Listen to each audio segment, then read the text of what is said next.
Vamos a dedicar a dos temas. Uno es el informe técnico. Bueno, son tres, porque es el informe técnico, un elemento que solemos ya presentar cada semana, que son las curvas epidémicas observadas por entidad federativa o por ciudades emblemáticas o representativas de la epidemia. Y en la parte temática, hoy tenemos el gran gusto de que nos acompañe la doctora Oliva López Arellano, quien es la secretaria de Salud de la Ciudad de México, como ustedes saben, y es también una colega sumamente respetada y querida por todos nosotros, al igual que su jefa, la doctora Claudia Sheinbaum. Y hoy vamos a tener el privilegio de que la doctora López Arellano nos va a compartir algunos detalles adicionales de un programa nuevo que la jefa de gobierno presentó esta mañana, y ayer estuvimos conversando en el grupo de coordinación, que nos parece que es instrumental para lograr enfrentar algunos de los retos de persistencia o prolongación de la epidemia en algunas regiones del país. Y en ese sentido queremos que se conozca de manera directa, por eso preferimos aprovechar el foro de todas las tardes y aceptó la doctora la invitación. Muchas gracias, Oli. Entonces le voy a pedir al doctor Alumía si presenta el informe técnico, posteriormente yo presentaría las curvas epidémicas y vamos a procurar irnos rápido para darle espacio a la doctora López Arellano. Claro que sí, con mucho gusto, señor subsecretario. Buenas tardes a todas y todos, bienvenidos a la conferencia vespertina número 103, en este 10º día de la nueva normalidad, donde recordemos lo que marca el ritmo de las acciones, sobre todo la apertura o el cierre de las actividades sociales, laborales, educativas y generales, pues es el semáforo de riesgo COVID. Veamos la siguiente diapositiva para solamente y rápidamente recordar que las 32 entidades federativas para esta semana que termina el domingo están en el máximo riesgo, que es el color rojo. La siguiente diapositiva, recordamos rápidamente esto para que la población lo tenga muy presente, cuáles son las actividades que estarían limitadas en un riesgo máximo como el que estamos durante esta semana. La ocupación hotelera hasta un máximo del 25%, pero no para una reactivación del turismo, sino para brindar, en este caso, servicio a las personas que están en trabajos esenciales. Servicios, lo que son restaurantes, cafeterías, sus servicios solamente para llevar o para recoger, y en el caso de los hoteles permanecen cerrados, por lo tanto solamente servicio a la habitación.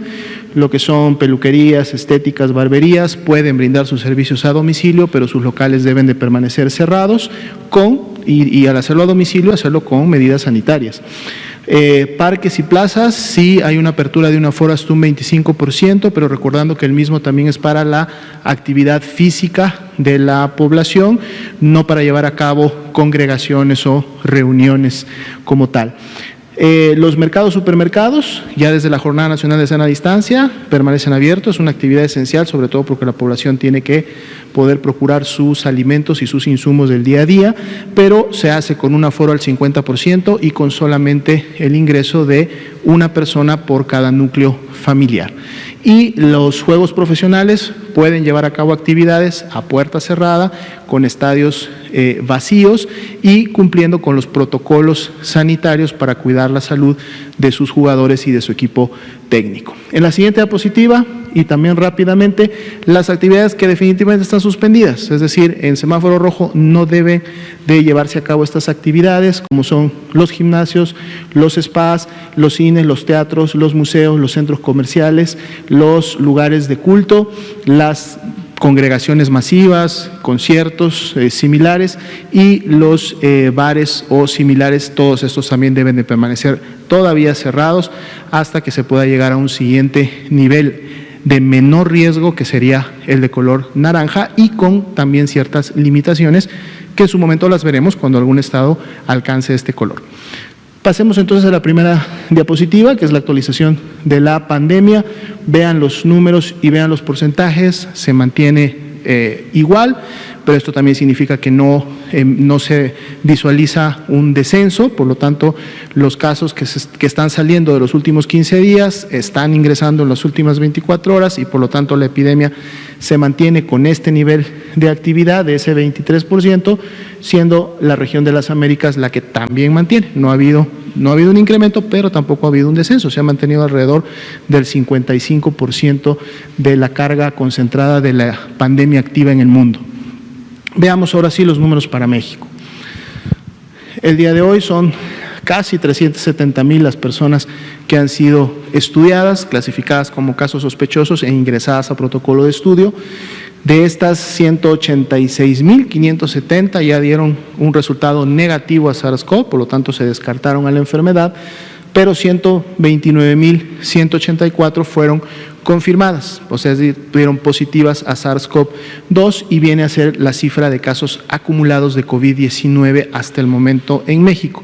Sin embargo, solo el 15%, que son 19,897, representan la epidemia activa, porque son las personas que han iniciado con signos y síntomas en los últimos 14 días. Veamos el mapa de la carga acumulada. Podemos ver los rangos de colores, son solamente 2 los estados que han alcanzado el máximo rango. De hecho, uno de ellos estaba en el rango previo y ahora está en el mayor rango. Y bueno, son las entidades también que iniciaron de manera temprana con la transmisión y que también en base a la cantidad de población que tienen, tuvieron la mayor posibilidad de generar muchos más casos que otras entidades federativas. En la siguiente diapositiva veremos esta misma información en orden descendente y ahí podemos encontrar estas 2 entidades federativas seguidas con un rango bastante menor de las demás. La siguiente diapositiva, ahora sí vemos solo los casos activos en los últimos 14 días, estos 19,897. Podemos notar también que el mapa de rangos no ha variado mucho en relación a los colores y en la siguiente diapositiva podemos ver precisamente cómo se encuentran, siendo también las 2 entidades federativas del mapa anterior las que se encuentran en el primer lugar, lo que quiere decir que esa actividad también es reciente y también forman parte importante de la epidemia activa en México. La siguiente diapositiva es nuevamente nuestro mapa, pero ahora por tasa de incidencia acumulada, haciendo siempre notar que esto sí es una comparación con base poblacional, por lo tanto nos da una mejor comparación entre las entidades federativas y además estamos viendo la tasa de los últimos 14 días, es decir, de la epidemia activa. Aquí está Tabasco, la Ciudad de México, Aguascalientes, Sinaloa y Baja California Sur como las entidades que tienen la mayor tasa de incidencia. Aquí no estamos comparando número de casos, estamos comparando cuántas personas por cada 100,000 habitantes tienen la enfermedad y por lo tanto eso nos representa una mejor visión de cuál está siendo la transmisión y la afectación de estas entidades. En la siguiente diapositiva vemos estas mismas tasas de incidencia en color verde, pero además agregamos una barra de color azul para poder tener el comparativo hasta hace 2 semanas, cómo se encontraba esta tasa de incidencia. La podemos revisar luego minuciosamente, pero en la siguiente diapositiva podemos ver rápidamente cuál fue esa diferencia porcentual. Si vemos que hay estados en negativo, quiere decir entonces que su tasa de incidencia de los últimos 14 días es ya menor que la tasa de hace 15 días, sin embargo están todavía por debajo de una reducción del 20%, lo cual más que una reducción real pudiera todavía significar más bien una estabilidad, que esa estabilidad hay que verla con cuidado porque una estabilidad pudiera rápidamente incrementarse o podría continuar disminuyendo, que sería lo esperado. Y también podemos ver en los primeros lugares de la izquierda, pues las entidades federativas que han tenido el mayor crecimiento en relación a la tasa de incidencia hace 15 días, lo que quiere decir que su epidemia se ha, distendido en su región geográfica y ha habido más casos en los últimos 15 días. Pasemos a la siguiente diapositiva. La carga de las lamentables 15,354 defunciones distribuidas por la fecha en la que ocurrieron, y también tenemos representados en este color naranja claro las 1.468 que estarían esperando un resultado de laboratorio y que podrían entonces sumarse. Aún así vemos que la tendencia de prácticamente las últimas 3 semanas, aún considerando las defunciones que están sospechosas, empiezan a tener cierta estabilidad. Vamos a ver si esta se mantiene en los siguientes días. La siguiente diapositiva es la misma carga, pero ahora distribuida por entidad federativa, y también podemos ver en cuáles de ellas podremos esperar un incremento de esta carga de defunciones. Veamos la siguiente diapositiva, que es precisamente la curva epidémica. Tenemos hoy 53.608 casos que todavía están esperando un resultado y también están graficando. Vemos que la gran mayoría de ellos están precisamente en los últimos 10 días, que es más o menos el periodo de tiempo que se están llevando o tomando las entidades federativas para poder confirmar y subir el resultado, y entonces decir si es negativo o positivo, si se confirma o se descarta a la enfermedad, teniendo presente que también en los últimos 15 o 20 días hay todavía alguna carga de casos sospechosos que tendrá que irse evidenciando. Cuando vemos la siguiente diapositiva, podemos ver cuáles son las entidades federativas que tienen en un momento determinado precisamente esa mayor carga de casos sospechosos, esperando que en los siguientes días pues pueda en su momento disminuir el color naranja claro, y si bien no necesariamente tenga que subir el color guinda porque se puedan también descartar casos, podamos empezar a ver realmente un mejor orden en función de cómo se vayan confirmando o descartando estos casos que están en la barra de color naranja claro. Veamos la siguiente diapositiva, sería la carga acumulada. El incremento del día de ayer para hoy fue 3.9%, representa 4.883 casos y es más o menos la cantidad de casos que hemos tenido en la última semana. Pasemos rápidamente a la ocupación y disponibilidad hospitalaria. En el caso de camas IRAG generales, prácticamente se mantiene igual, 46% de ocupación. En el caso de camas con ventilador, se incrementó un punto porcentual al día de ayer, 39%, y esta información viene del 97% de las unidades que pueden notificar. Veamos cómo se distribuye a nivel nacional en las siguientes diapositivas.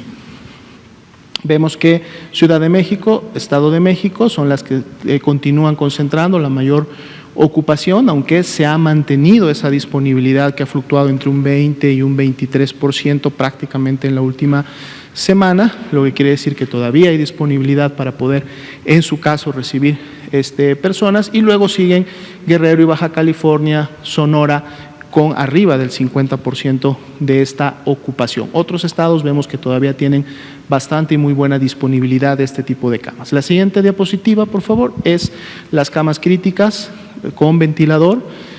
Aquí vemos una ya mayor disponibilidad, 38-39% de estos estados que tienen la mayor ocupación, y en la medida que vamos avanzando a la derecha, esta disponibilidad se incrementa en las entidades federativas que todavía no tienen una carga importante de enfermedad o que ya están en un proceso de estabilización.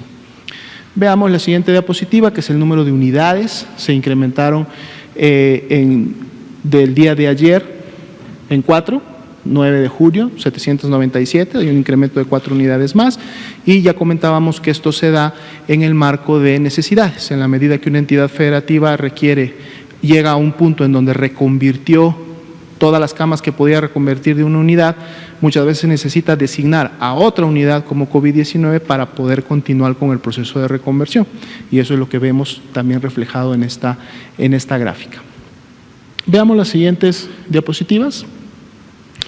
Aquí tenemos la representación gráfica de la fecha de ocurrencia de las defunciones que se notificaron o que su resultado salió positivo, o sea, se confirmó del día de ayer para hoy, que son estas 708 defunciones. Estamos hablando de que se dio a conocer el resultado o se dio su notificación en la plataforma. Lo que podemos ver, a diferencia de la semana pasada, por ejemplo, en donde sí veíamos un retraso importante en la notificación, ahora vemos que la gran mayoría de estas 708 defunciones que no ocurrieron en las últimas 24 horas ocurrieron prácticamente en los últimos 10, 11 días y la menor proporción de ellas ocurrieron prácticamente en los últimos 20 días. Pero esta es la distribución, lo podemos ver en el color azul que está sobre las barras guindas, de cómo se distribuyen por fecha de ocurrencia las 708 defunciones que se dan a conocer el día de hoy. En la siguiente diapositiva veremos la distribución de estas defunciones, de las barritas de color azul. Ahora están aquí solamente ellas y las podemos ver también distribuidas por institución notificante y donde ocurrió la defunción. El IMSS concentra un 56-57%, la Secretaría de Salud un 29% y el porcentaje restante está en otras instituciones. Y aquí también podemos ver, a diferencia de análisis que veíamos la semana pasada, cómo se ha mejorado, se ha disminuido los días de retraso, porque ustedes pueden ver en la gráfica claramente que la mayoría de estas defunciones está en los últimos 10, 11 días, que es más o menos lo que se ha estado en los últimos mes y medio, casi 2 meses, es prácticamente el tiempo que se han estado tomando las diferentes entidades federativas, la Red Nacional de Laboratorios, el SINAVE en sí, en poder realizar una confirmación y notificar esta a la plataforma, y vemos que son ya muy pocas las que se distribuyen después de estos 10 días. Entonces, cada vez que se tenga un número de funciones, vamos a estar llevando a cabo estas gráficas para que ustedes vean exactamente cómo se distribuyen en el tiempo en las que ocurrieron. Sería la autorización para esta noche. Muchas gracias, doctor Alomía. Yo les presentaré las curvas epidémicas. Hace unos días alguien preguntaba cuántas curvas hay. Retomo sobre esto, hay tantas como se necesite. Nosotros habitualmente estamos trabajando un grupo de curvas epidémicas, son 56, que le hemos pedido a los colegas de los institutos de matemáticas con los que hemos estado trabajando, los centros públicos de investigación y el Instituto de Matemáticas de la UNAM, que coordina la doctora María Elena Álvarez Builla esta respuesta de apoyo hacia las políticas públicas, y cada semana nos entregan un paquete de actualizaciones de la predicción. Este es el grupo que le llamamos el grupo AMA, que ya fue presentado por la doctora Álvarez Builla. Hay otro grupo que también está haciendo otros modelos complementarios. No hoy, pero en su momento ya comentaremos sobre los distintos abordajes metodológicos de la modelación matemática y las posibilidades y limitaciones que puede tener cada modelo. Y por esa razón utilizamos un conjunto de modelos.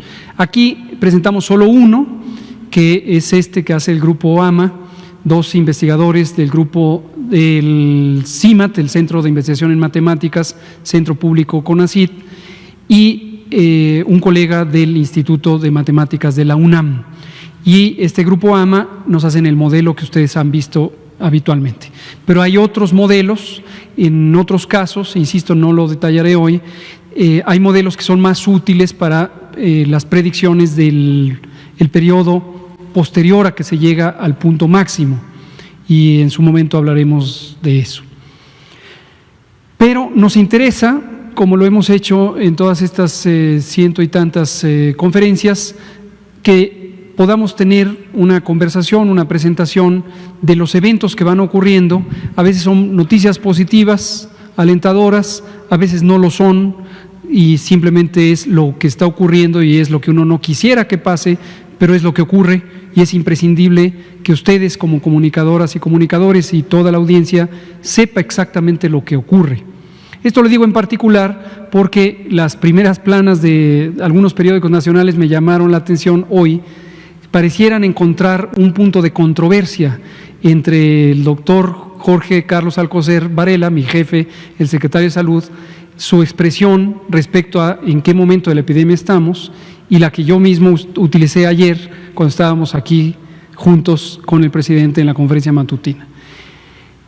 A veces puede pasar que alguien destaca más un aspecto que otro, y es interesante porque en la comunicación social ya le toca al comunicador, comunicadora o al editor, editora de los diarios lo que quiere encontrar interesante. Nos parece respetable toda manera de expresarlo, pero aquí lo que les puedo decir desde el punto de vista técnico es no hay contradicción alguna, porque estos son claros oscuros. Hay aspectos positivos, como lo veremos en estas curvas, hay aspectos que son retadores, hay aspectos que, como lo hemos señalado también en algunos casos, requieren una atención particular. Yo sé que es difícil, lo mencionábamos también en varias ocasiones, a veces la sociedad quisiera tener una sola idea de lo que ocurre en un solo momento con absoluta certidumbre, pero así no funciona la realidad y así no funciona tampoco los recursos científicos y técnicos que consideran fenómenos tan complejos y tan diversos como una epidemia. Veamos de manera práctica a qué me estoy refiriendo. Esta es la curva del Valle de México. Aquí está Valle de México a la fecha 8 de junio, hace un par de días, cuando hicimos esta actualización del informe. Ya saben ustedes que esto se interpreta de la siguiente manera. Tenemos una curva epidémica. Vean ustedes cómo la curva además tiene ciertas fluctuaciones o variaciones, no siempre es una montaña perfecta, y la línea negra sólida representa una predicción al 50%. Esto ya lo habíamos comentado previamente. La línea punteada arriba es una predicción al 90% y la línea punteada abajo es una predicción al 10%. La manera de interpretarla es, si cortáramos una rebanada de esta curva, que creo que todos podemos ver la analogía con una montaña, si le hiciéramos una rebanada, encontraríamos esas curvas. Si nos posicionamos en la curva de hasta arriba, la punteada, querría decir que hay 90% de probabilidad de que se llegue hasta ese punto, con los casos de ese día, y basado en la información del momento en que se hizo la predicción. Si nos posicionamos en la curva sólida, es 50% de probabilidad de que los casos lleguen hasta ese punto. Si nos posicionamos en la de abajo, es 10% de probabilidad de que llegue hasta ese punto. Y es una predicción, no es una garantía de que esto va a ocurrir, es una predicción. De modo que en el carril que separa a las curvas 90 y a la curva 10, hay 80% de probabilidad de que por ahí esté el número de casos. Y la curva epidémica, como toda curva epidémica, tiene en el eje horizontal las fechas y en el eje vertical el evento de interés, en este caso los casos nuevos de COVID confirmados. Dejamos como referencia siempre las dos más recientes actualizaciones de la misma predicción. En color azul está la predicción actualizada del 28 de mayo y en color naranja la predicción actualizada al 21 de mayo. Finalmente, aquí marcamos la fecha vigente, cuando se hizo la actualización de los datos, y los datos están representados en estas columnas rojas. Bueno, ya quedó el marco de referencia, nos vamos de manera expedita con las curvas de varios estados, varias ciudades. Este es el Valle de México, esto incluye la Ciudad de México y los municipios conurbados que son parte del Estado de México. ¿Por qué? Por razones naturales, se comporta en términos demográficos, en términos económicos y en términos consecuentemente epidemiológicos como una sola entidad, aunque en términos político-administrativos sean dos estados libres y soberanos. Y vean ustedes cómo recordarles que el punto, que aquí está el 7 de mayo, recordarles que esta 7 de mayo, habíamos dicho entre el 6 y el 8 de mayo llegaremos al punto acme, al punto máximo. Cosa que ocurrió en su momento, si revisan curvas, esta misma curva en fechas pasadas, habíamos tenido eso. ¿Qué estamos viendo? Que la predicción, desde luego, quedó rebasada porque hay persistencia. Llevamos ya cerca de 17, 18 días en donde se ha estancado el descenso de la curva, no tiene un patrón ascendente. Esto no debe distraernos, estas espigas que salen periódicamente, que suelen ser retrasos en el proceso de notificación. Hemos comentado muchas veces que los fines de semana hay menor eficiencia de la notificación, razones múltiples, incluida la ausencia de personal, y se actualizan en lunes y martes generalmente. Pero ya no está teniendo un patrón descendente como en su momento lo tuvo, aunque había rebasado un poco la curva de predicción, y está teniendo una meseta. Esto hoy es particularmente importante porque precisamente ante esta realidad es que el programa que hoy nos presentará la doctora Oliva López Arellano, secretaria de Salud de la Ciudad de México, tiene una relevancia extrema.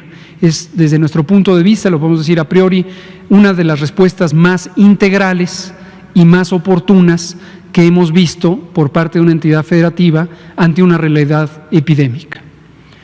La siguiente. Y en cada uno de estos casos vamos a ver tres curvas: la de casos nuevos identificados en la comunidad, es la primera; la segunda, hospitalizaciones en camas generales; y la tercera, hospitalizaciones en terapia intensiva. Esta es la de hospitalizaciones. Vean que varía un poco. La representación para hospitalizaciones no son hospitalizaciones nuevas. Por favor, tomen muy en cuenta ese dato para que no se malinterprete. No quiere decir que este es el número de nuevas hospitalizaciones en ese día, o en este día, o en este día. Es el número de personas que en ese día estarán en el hospital. Algunos son nuevos de ese día y otros son los que ya llevaban varios días. En promedio, la hospitalización en cama general se lleva 7 días y la hospitalización en terapia intensiva en este momento se está llevando hasta 23 días, con una importante variación, y hay quien lleva más de 2 meses hospitalizada u hospitalizado.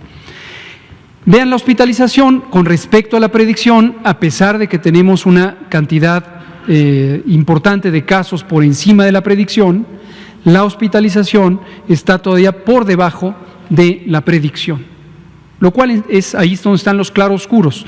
¿Nos gusta que haya demasiados casos adicionales a la predicción? Por supuesto que no, pero es una realidad y tenemos que conocerla. ¿Si eso lleva a que se sature el hospital? No, afortunadamente no, como lo mostramos en el monitoreo de la hospitalización.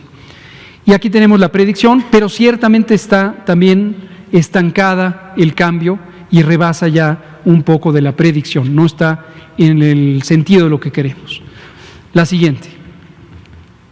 La terapia intensiva aún menos, tuvo un periodo sostenido de incremento, pasó del punto de la predicción, de la fecha de predicción, y se ha mantenido. Aquí ya está en una meseta con un descenso ligero, todavía muy ligero para ser interpretable, pero ojalá que en su momento empiece a descender, por supuesto más allá de la predicción, pero definitivamente no rebasando la ocupación disponible o la capacidad de ocupación disponible. La siguiente, por favor. Cambio de lugar, Tijuana, Baja California. Tijuana, Baja California. Se cumplió la predicción, llegó al punto máximo, eso ocurrió el 25 de abril, posteriormente empezó a descender y la predicción ha sido muy apropiada para lo que ocurrió en la realidad. La fecha presente es esta, o hace un par de días, el 8 de junio, Tijuana va de salida en su epidemia. Pero ojo, Tijuana, no se vayan a salir de sus casas, esperen un poquito, falta poco tiempo, porque además Mexicali no está ocurriendo todavía esto. Todavía no está ocurriendo esto. En Mexicali, al contrario, todavía tenemos ascenso. La siguiente. La ocupación hospitalaria, ahí está, empezó a descender, quedó siempre por debajo de la predicción, va descendiendo y va muy fiel a la predicción. La siguiente, ocupación en terapia intensiva, Tijuana, se rebasó la predicción, es una meseta larga, y esto es un efecto, se podría decir, paradójico, es un efecto donde algo no deseado, más bien algo deseado se convierte en algo no deseado. Lo explico de esta manera. Entre más éxito se tiene en la atención de las personas en terapia intensiva, eso es algo positivo, porque la probabilidad de que se recuperen y sobrevivan a la hospitalización, pues es alentadora. Sin embargo, se mantienen en el hospital y obviamente ocupan camas y obviamente no se desciende en cuanto a las camas utilizadas. La siguiente. Cancún, Quintana Roo, en general bien, rebasó la predicción, sí la rebasó, pero desde el momento del ACME, que está gruesamente aquí, se había predicho para el 27 de abril, hemos tenido un decremento sostenido. Entonces, esos son casos nuevos. Cancún, la siguiente. Hospitalización en Cancún, siempre estuvo muy por debajo de la predicción y con holgura respecto a las camas disponibles, la siguiente. Y en terapia intensiva rebasó un poco la predicción, todavía no está claro un patrón de descenso. Aquí está este efecto paradójico o contrario a la intuición, en donde un bien, que es conservar la vida de las personas, desde luego resulta en una situación donde no desciende el número de personas que están en el hospital, por lo menos durante ese tiempo. La siguiente. Culiacán, Sinaloa, en su momento iba bien hasta este punto y luego empezó a tener una especie de segunda curva. Ahorita vamos a ver de otro estado que ya hemos comentado, donde este fenómeno se ve más claramente. Pero definitivamente rebasó la predicción. Estos son los casos nuevos y con mayor razón en Culiacán se tienen que mantener en casa, reforzar los cierres de ciertos espacios públicos, incluyendo los centros comerciales. La siguiente.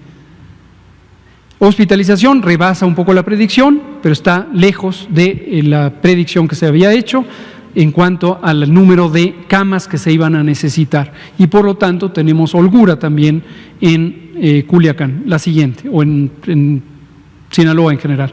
De terapia intensiva, más retador, llegó gruesamente a 4/5 del punto de máxima capacidad y ahí está Culiacán, terapia intensiva. La siguiente.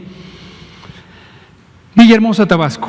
Con Villahermosa hemos ilustrado, ustedes han visto esta curva en tiempo prácticamente real. No la presentamos diario porque no se apreciarían los cambios, no son tan notorios si lo vemos diario, pero aquí está cada semana y vemos los cambios.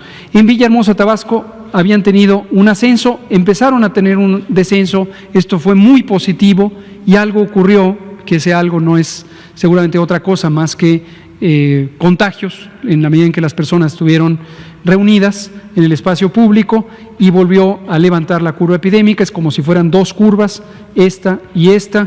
Técnicamente esto se llama curva bimodal, rebasa la expectativa de la proyección. La siguiente, sin embargo, en hospitalización tenemos todavía holgura respecto a lo que se previó y los recursos que existen, rebasa un poquito la predicción, va a tardar más el descenso.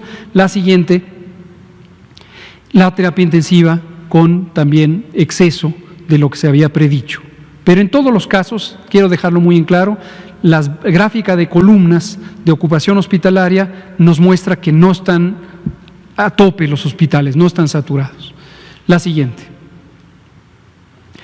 Cuernavaca, Morelos, lejos del fenómeno de predicción, hemos identificado que esto tiene que ver con varias cosas. Uno, tuvimos una velocidad más grande que en otros estados en lograr ampliar la capacidad, el agradecimiento a las Fuerzas Armadas que habilitaron hospitales, al INSABI también, que ayudó a financiar y a organizar ese operativo, pero ese es un fenómeno. El otro es que algunos se vienen a la Ciudad de México. Entonces, lo que vemos como un exceso de casos y de hospitalizaciones en el Valle de México también tiene que ver con que de la megalópolis, son 7 estados de la megalópolis, concurren en la Ciudad de México. La siguiente. Hospitalización, de manera muy constante, se ha mantenido con algunas pequeñas fluctuaciones, y la terapia intensiva, la siguiente, todavía no rebasa, pero la tendencia sugiere que va a rebasar la predicción, no así la capacidad instalada. La siguiente. Veracruz, una curva muy bien definida desde el inicio, subió, bajó, continúa todavía, pero vemos ya una tendencia sostenida hacia la baja y desde luego rebasó la expectativa, pero va ya claramente hacia la baja. La siguiente. Estos son nuevos casos, esto es hospitalización, holgura con respecto a la predicción, y en terapia intensiva, siguiente por favor, rebasa también un poco, todavía la ocupación en terapia no tiene un patrón claro de descenso. Esto es Veracruz, el puerto de Veracruz. La siguiente. Tlaxcala, una curva muy bien definida, llegó a su acmé donde se había predicho y está con una clara tendencia hacia abajo, está dentro de los intervalos de la predicción. La siguiente, lejos en términos de la predicción respecto a hospitalización, y lo mismo en terapia intensiva. La siguiente, por favor. todavía lejos respecto a lo que está predicho y mucho más lejos respecto a la ocupación disponible. La siguiente. Acapulco Guerrero, comunicamos aquí también en tiempo real, tuvimos una dificultad hace 2 semanas, casi 3 semanas, en especial en un fin de semana, llegamos a un punto de saturación, tuvimos que intervenir de manera muy intensa, gracias nuevamente a las Fuerzas Armadas, tanto Defensa como Marina, se amplió la capacidad, gracias a INSABI que también contribuyó a organizar, gracias a la filantropía, incluyendo la Fundación Teletón, gracias a nuestro colega Rocío Bárcena del DIF, que también organizó los esfuerzos. Y por supuesto, esto ya tuvo una buena respuesta y hay una fase de descenso. La siguiente. Lejos en cuanto a la predicción. La siguiente. Y terapia intensiva, que fue donde tuvimos la dificultad, sí rebasó en su momento, pero ahorita con capacidad renovada. La siguiente.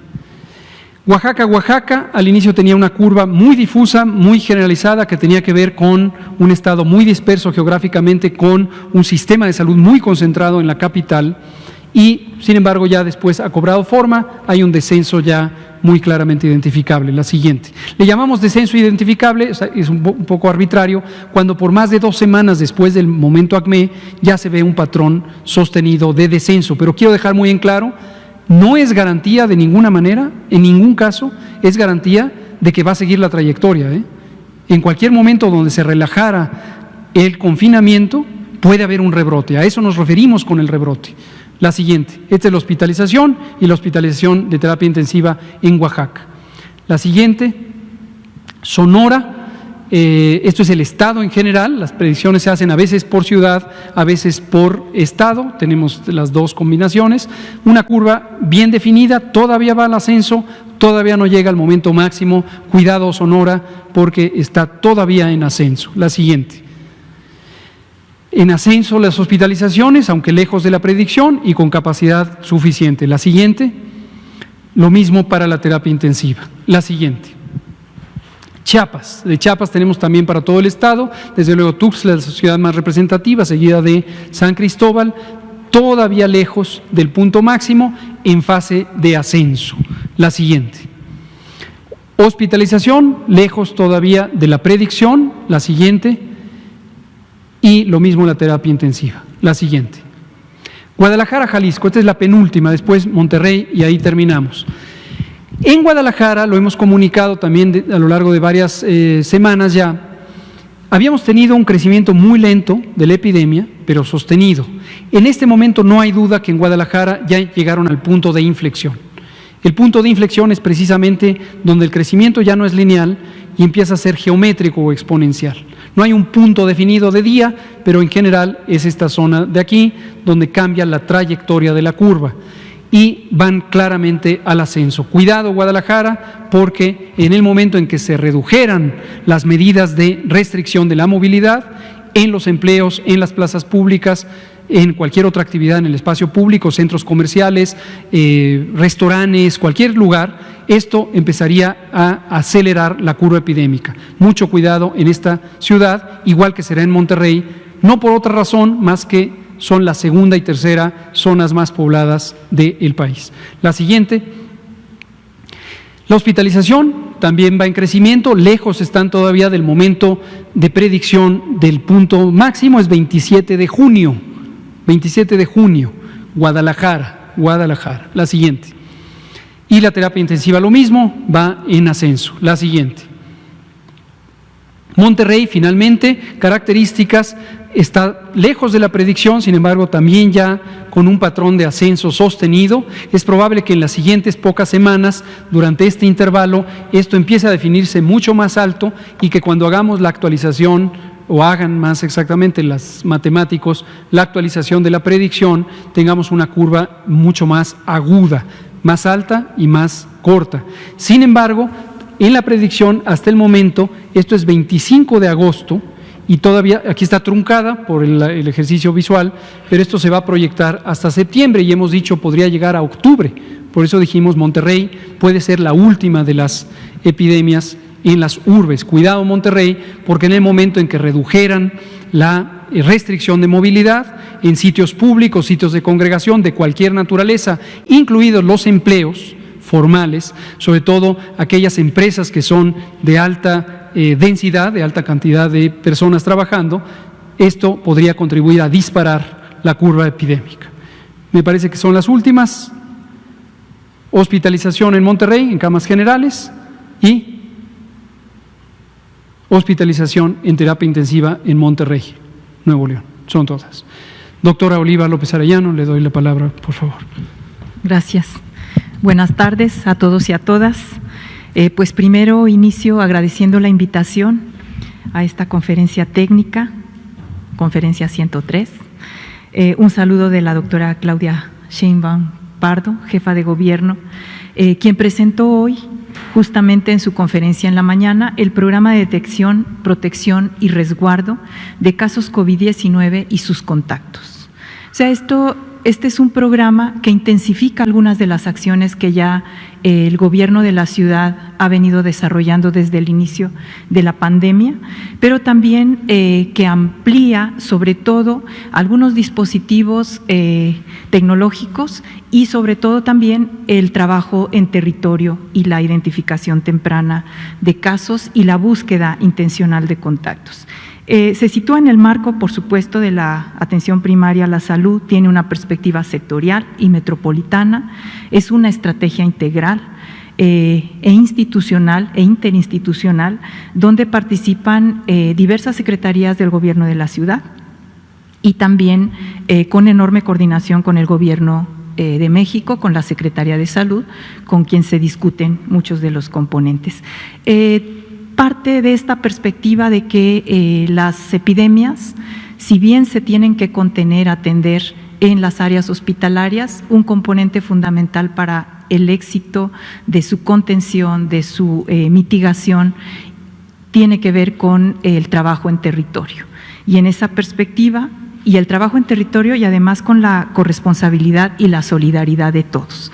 Entonces, la tarea en esta fase sigue siendo cuidarnos todos, cuidarse cada quien, y en ese sentido tiene dos componentes. Tiene dos componentes, lo que sería las recomendaciones para los ciudadanos, ¿sí? La responsabilidad de todos, una responsabilidad compartida, solidaria. Los ciudadanos tienen un conjunto de tareas para cuidarse y cuidarnos entre todos, proteger y protegerse, reglas básicas. Si no tienen que salir de casa, dado que todavía estamos en semáforo rojo, es mejor que permanezcan en casa. Esa es la recomendación inicial. Si hay que salir porque estamos vinculados a actividades esenciales o porque la situación de esas personas nos obligan a salir a buscar el día a día para poder sobrevivir, entonces no arriesgarse, usar lo que ya sabemos, el cubrebocas de manera correcta, el lavado de manos, el gel, la sana distancia, estornudo de etiqueta y cuidar a los más vulnerables. Esto es muy importante porque es la población en situación de riesgo, ya sabemos que son adultos mayores y poblaciones con comorbilidades. Al menor síntoma, quedarse en casa, esto sin lugar a dudas, esto permite también reducir el contagio. Al menor síntoma, aislarse, mandar mensaje para usar este dispositivo que también se actualiza, el texto SMS 51515 COVID, con la palabra COVID, para tener acceso a este sistema de seguimiento automatizado y de diversos filtros. Y un conjunto de acciones